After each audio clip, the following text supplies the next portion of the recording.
300 créateurs et artisans réunis pour une exposition-vente. Du beau, du très beau, de l'insolite, mais surtout de la qualité et de l'originalité. Organisée par la Chambre régionale de métiers et de l'artisanat d'Île-de-France, au Carrousel du Louvre, la galerie commerciale attenante au musée, cette biennale, qui fête cette année sa 10e édition, est une vitrine pour l'artisanat, comme le précise le président de l'Assemblée permanente des chambres de métiers et de l'artisanat.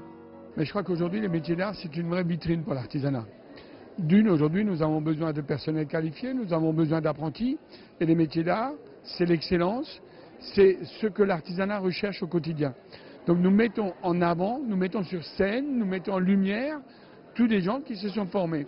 Et aujourd'hui, nous avons tout plein de reconversions professionnelles qui, à un moment, en ont marre d'être, pardon du mot, mais ne veulent plus être dans un bureau, ils veulent s'épanouir dans un métier artisanal, et l'opportunité leur est donnée. Donc aujourd'hui, les métiers d'art, le Carrousel du Louvre, quel beau mariage! Une plateforme 5 étoiles pour des objets d'exception et une reconnaissance pour des métiers de passion souvent peu connus du public.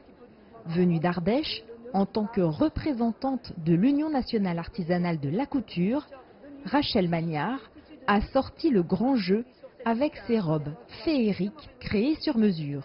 Des pièces uniques.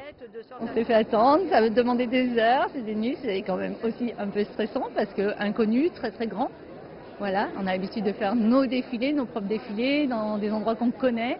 Là, une exposition au Louvre, c'est tellement exceptionnel et hors du commun que je crois qu'on n'imagine pas encore ce que ça va avoir comme conséquence.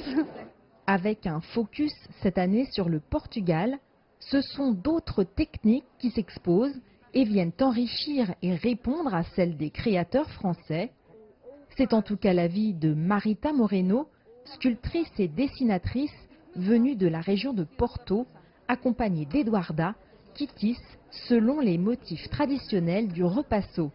Pour elle, tout est une question d'histoire. Ici, je prends seulement les éditions limitées des tissus que je fais avec Eduarda, qui fait maintenant les tissus, aussi les dentelles que je fais avec des autres artisans, aussi les bagues de bois qui sont avec une famille d'artisans du nord du Portugal. Cet event, c'est très important parce qu'il y a d'autres créateurs comme moi et des artisans qu'on peut développer des projets complètement nouveaux et qu'il n'y a pas fait avant.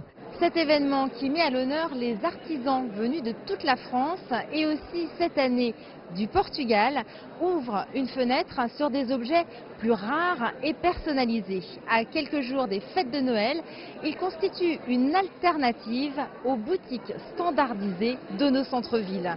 Jade Charles, CGTN, Paris.